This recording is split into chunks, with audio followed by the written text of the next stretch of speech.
Temba looks his girlfriend in the eye and she's looking at him intensely and he feels there's love in this room. And he says, baby, I love the way you love me. And she says, no, Temba, I was looking out for symptoms. I'm a nurse. And that's how we launch this Talk with Rems podcast and YouTube channel.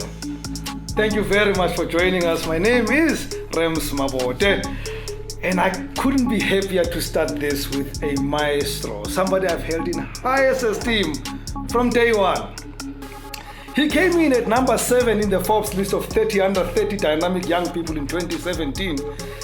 He lost 800,000 rand when Starterfords went under after he signed a deal with them. Socks were already in the stores in Sun City and Eastgate. But he staged a comeback, mate. He staged a comeback. Now holding seminars where entrepreneurs impart knowledge to young people. He's held one of his expos in his hometown in Tsakani in Brakpan. But most importantly, he's back doing what he does best, making amazing socks. Sbu Ngwenya is my guest, and he says he's skinny. Nothing skinny, my brother. How are you? I'm happy. Eita. Nice to see you. Grand. Galabo. Eita. Yeah. Yeah. You're such a marketing head. You know, I'm listening to you stage the comeback. I'm like, What you did? no, I just listen. I went under. Yeah. For many reasons, and I resurfaced because of hard work. Yes. Not stage a comeback. What a word! Well, you know, my diction is poor, but mate, you know, I want to talk first about something that just happened before we go back to the past. Sure. Last week you pulled out an amazing marketing stunt. I'm a marketing freak. Yeah. When I see marketing, good marketing, I love it. I was crazy about what you did at Sentin Convention Center last week with the president. Yeah. Where did that come from? Okay, cool.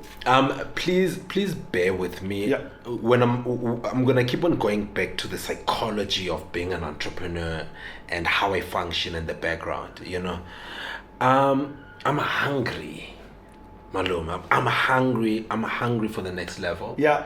I'm hungry for more success. I really enjoy being number one. It's exciting. And I'm hungry for more money and the growth of my brand. Last week, Tuesday, Wednesday, Thursday, it was the South African Investment Conference happening in Sentin. I think last year the president aimed to raise 1.7 trillion. This year he almost doubled that by raising 3 trillion. Yeah. You know, that was his target. And I got attracted to the whole thing just purely because of numbers. I love money. You're a businessman, you gotta love I'm a numbers. businessman, you know, Yeah. and I want to be surrounded by money. You know, when you're surrounded by big money, you almost know how to go to the next level. So as I was sitting there were different people from different groups, from different companies pledging to invest money in South Africa. Yeah.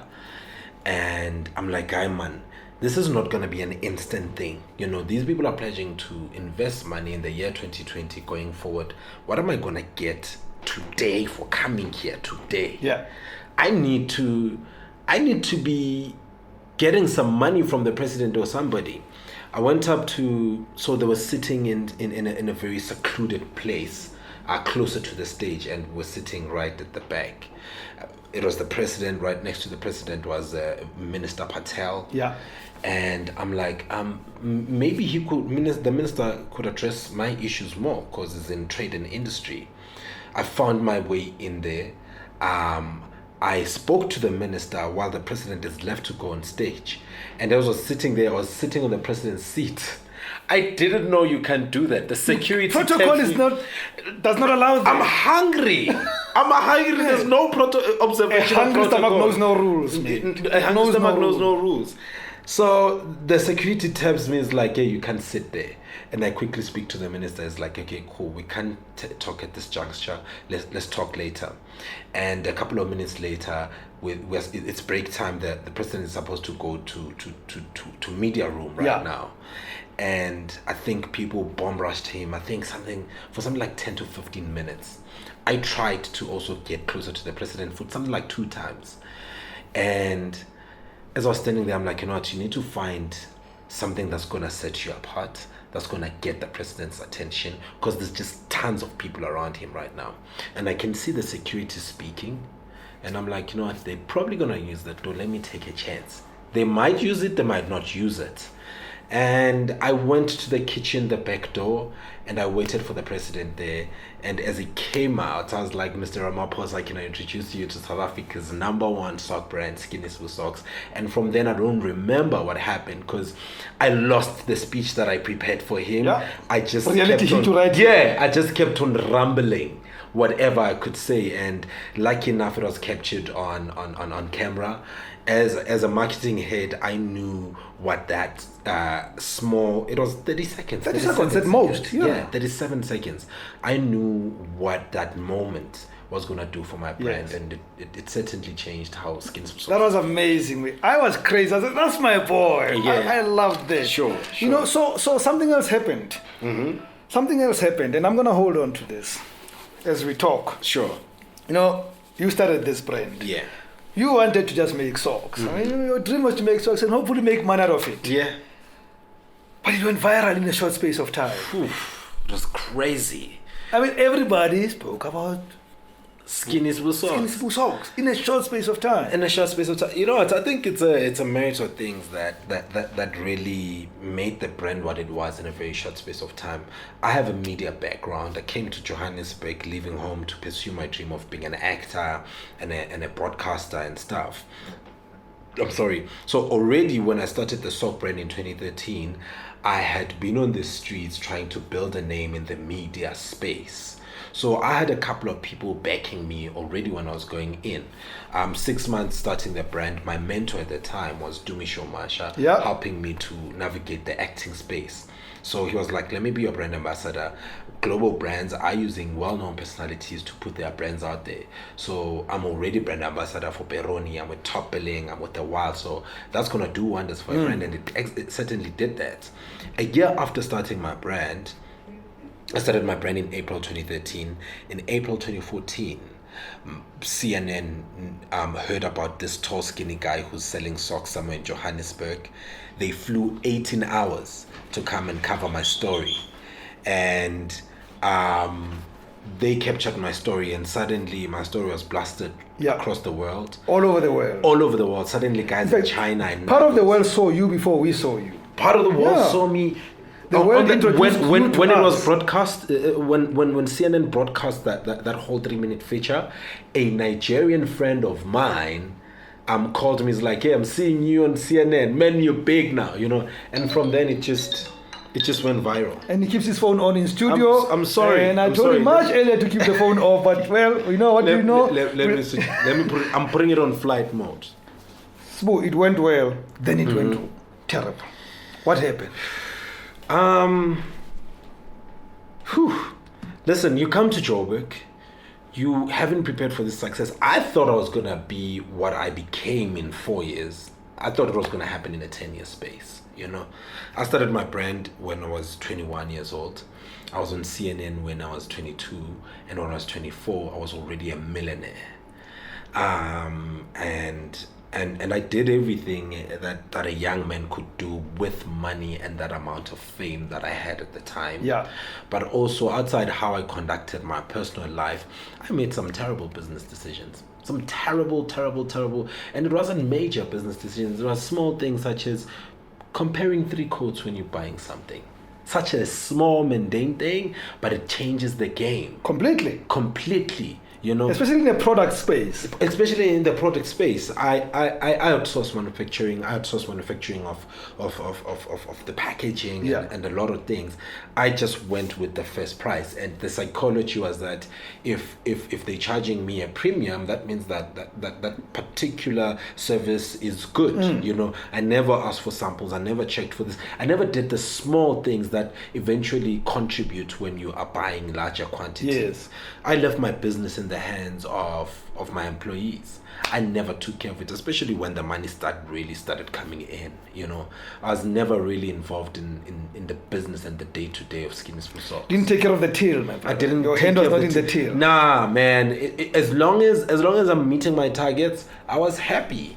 You know, and I was letting go, and I was not aware of the loose ends that really eventually landed me in debt. But also it was also the big things. At the time we're using Starterfords as our distribution channel. Yeah. It was a fairly small business, two major stores, at major retail malls, Eastgate and Sandton, and it was a R1 million business a year. And when they shut down, we had to see what we do with the product that was already in stores. They invested a lot of money on marketing to drive traffic into store. And producing the product. And producing the product. Remember, the retailer does not buy the product from you. No, they give you shelf space. They give you shelf space. But that's how it was a learning curve for me, because I negotiated the Markham deal better. Yeah. So I wanted to talk about that. So things go wrong. Yeah. You go under. You go quiet. I mean, you literally went quiet. Was I quiet? You went quiet. I mean, remember you and I bumping into each other at my morning, and you were like, oh, so quiet. Yeah, I know you were rebuilding. I was rebuilding. For me, I feel like a setback is a time for you to really build up for a comeback, to prepare for a comeback. And 2018 was that year for me. Yes. And on a personal capacity, I had lost my childhood hero, my number one hero, 2 days before the end of 2017.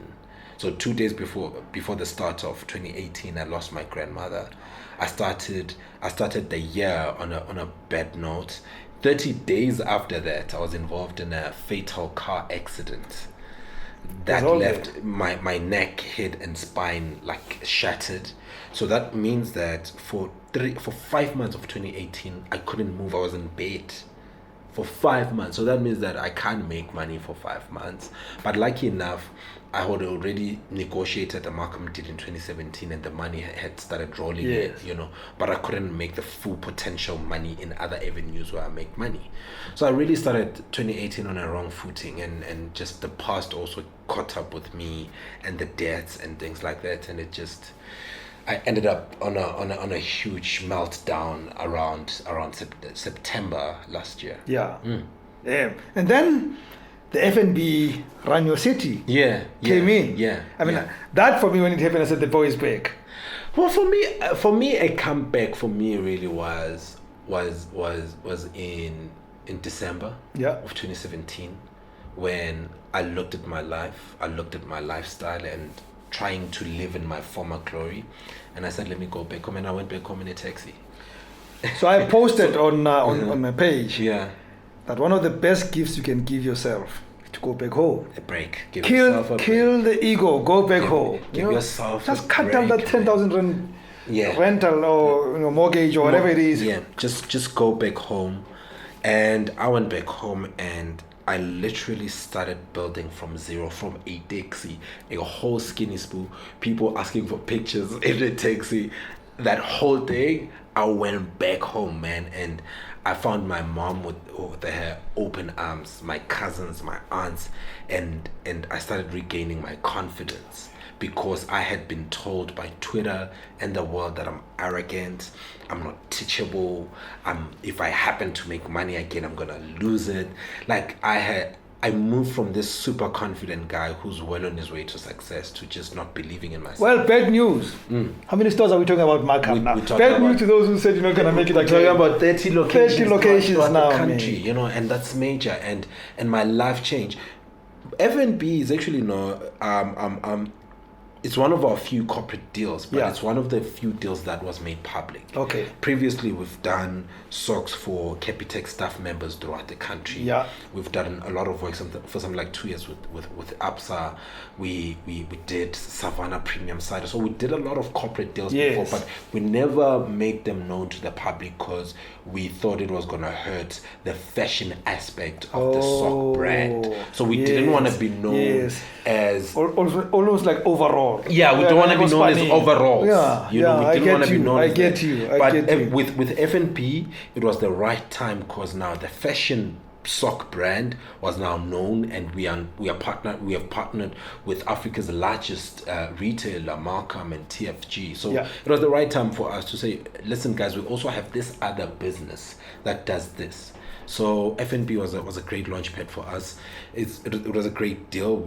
40,000 units at a go, So the numbers were crazy. And for me as an entrepreneur in the business, as the engine of the business, it meant that I could take the rest of the year, which is like 6 years, to just go and think. And I've been spending the past 6 months on just thinking on 2020. I don't want to sound like this guru and spiritual person, but I think that accident was also the universe saying to you, rest and think. And you got time to do that. It had to, because I was in Uncle Ram's, like I was talking to my girlfriend about this. I'm like, now that everything has died down, I felt like I was in a 4-year high. I've got multiple, I'm seen as just a sock guy, but I've got multiple businesses under it. So I've got Skinny Sbu Socks Retail, which speaks to the retail space. We are TFG right now. We want to go to other major top 5 retailers. Woolworths, the Truett's Group and them. We've got the corporate business, which we just spoke about it right now. We've got our own online business, which also includes going to markets on weekends and stuff, And then we've got the brand part. The brand part is actually the one business that brought us a lot of money in a very short space of time. I was Absa ambassador, and that whole deal alone was around 2 million. So that's where we saw the Skinny Socks brand also. This brand, the brand name. Yes. You understand? Yes. So separate from the socks. Separate from the brand name, the brand story. It's in the goals. It's in the goals. The brand, we're selling air, basically. That's what brand is. That's what brand is, And then I've got my speaking business, which is easy cash flow all the time, So we're handling those, and it's growing very well. And that accident meant that I need to take a step back and try to find a way of how now to take it to the mainstream now. I need to juice it right now, because I'm not gonna be hot forever. What is the one lesson that you'd like to share with our hustlers based on your lessons that you'd like to say to them, if you could get this one thing right, it's gonna be good for your business? Listen, I feel like our journeys are unique, and I'm one person who's always been always been under the protection of mentors. Yes. I started out with Dumisho Mash. I was with the guys at the hookup dinner. I'm now being mentored by Sibusiso of Avatar. Avatar, yeah. He's my man. Yeah, and you yourself also have always been around me and stuff. I've always gotten great advice, but nothing has taught me the game than the actual experience. I feel like me saying these things is just air, but take care of the money. I suffered from early success, which I got money very early, below 25, and it really real quick. So for me, making money has always been like, okay, cool, money, you can make money real quick. And then I went through a 2-year where it was real. Yeah. So value each and every rand. Try to play the long game. Don't make deals just for the hype or for the gram. Yeah. Make deals that are going to be sustainable. I'm with Malcolm right now. We're talking about how startup versus Malcolm, and it's funny how God works with the numbers. So he gave me 2 stores, which is Starter First, to play around with and test me and see how ready I am. That deal was a consignment deal, meaning that I produced the product myself and transported to the store and take care of everything, so that I can be able with those 2 stores to negotiate the 20 stores that we started with initially at Markham, to say now I need my money up front. I need you guys to go 50-50 with me with the marketing. I need you guys. So those 2 stores were a great training background, But coming back to my advice to everybody starting out, first of all, just start with what you have wherever you are. I was at Eastern Mall. My mom gave me $70 to go spoil myself. I took that 70 rands, bought 14 pairs of socks for 5 rand each, repackaged them and started selling them. So I'd say if you want to start something, anything, it might not be a business. If you want to venture into a new career, if you want to change a job, anything, just do it. Start. Just start, man. Just start. Nobody wants to fund an idea. People want to fund things that are in motion. Yeah. So just start. And if the next level, if you've started already, mix yourself as hard as you can. And I know it's a very comfortable thing. Mix yourself with people who are way better than you, who dress better than you, talk better than you, and live areas better than you, make better money than you, who are bigger than you. Is what that thing does is, so right now I'm in a space of multimillionaires, right? And what that is doing for me is that they give me the small 1 million rand deals, because they over that, because their mentors are billionaires. Yes. So that is what being around a space with people who are better than you does for you. It challenges you. It opens you up to a brand new world. Ultimately, the reason you are here, other than listening to your beautiful story, is to sell these socks. Where do they find them? Well, you gotta sell the socks. People must buy. Skinny Sbu Socks is available on our online platform, which is www.skinnysbusocks.co.za. They probably need me for my next meeting. I'm sorry. Yeah, I kept too long. and then you can go to Markham stores throughout the country. There you can find them there. We've got 9 provinces. That means that we're available at almost 4 locations in each province and growing steadily. And follow us on social media at Skinny Sbu Socks on Twitter, at Skinny Sbu Socks on Instagram, Skinny Sbu Socks on our Facebook page. Well, his name is Sbu. He claims he's skinny and he sells socks. And he's been our very first guest on Talk with Rams. Yeah. Well done. Maluma, can I say this thing on record, right on air? I'm happy you're back. For us Talk with Rams, for us entrepreneurs, has always felt like a psychologist, or a therapy. It was a space where we could come and talk about everything business, not only just the technical aspects, but the psychological elements and the spiritual elements that get you to be a super successful entrepreneur. I'm happy to be your first guest. I want people to subscribe to this. I want people to watch this. I want people to download this and keep this. And every night when you feel like giving up, just listen to the stories that each and every super successful entrepreneur has on this platform. Thank you, mate. Sure. Sell socks, make money. You have to. Ta-da.